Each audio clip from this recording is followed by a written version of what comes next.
Hello, everybody. Today we're looking at chapter 23 of Adam Hamilton's Making Sense of the Bible, Suffering, Divine Providence, and the Bible. Now, this chapter takes us right into one of the most difficult and universal questions of faith. If God is good and loving, why is there so much suffering in the world? Well, Hamilton approaches this with honesty and compassion. He begins by challenging the idea that everything that happens is God's will. The Bible itself actually pushes back against that assumption. Hamilton identifies several sources of suffering. Some suffering comes from human freedom, the choices that people make that harm others. Some comes from natural laws, gravity, weather, disease, and aging. And some comes from the reality that the world is not yet what God intends it to be. Hamilton's point is simple but freeing.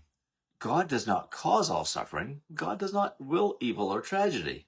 Instead, Hamilton reframes divine providence. Providence isn't about God micromanaging every detail. It's about God's presence, God's working within creation, guiding, nudging, redeeming, and bringing good out of what is broken. And then Hamilton turns our eyes to Jesus. If we want to know how God responds to suffering, we look at Christ. In Jesus, we see compassion for hurting. We see anger at injustice. We see healing for the broken. We see tears at the tomb of a friend. And we see a God who enters into suffering with us and for us. Now, Hamilton also reminds us that the Bible gives us multiple voices on suffering. Some passages connect suffering to sin. Others insist that the righteous suffer unjustly. The Psalms cry out in protest. Job challenges easy answers, and Jesus rejects the idea that tragedy is always tied to personal sin.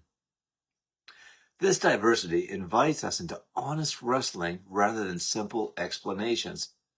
So here are a few questions to reflect on this week as you read this chapter. When have you wrestled with questions of why suffering exists? Which of Hamilton's categories of suffering resonate most with your experience? How does seeing God's providence as presence rather than control shape your understanding of suffering? Where have you seen God bring out good out of something painful? Hamilton's chapter doesn't pretend suffering is good, but it does remind us that God can redeem what is broken. God works through community, compassion, healing, growth, and new beginnings, and ultimately, God's answer to suffering is resurrection. New life breaking into the places where hope seems lost.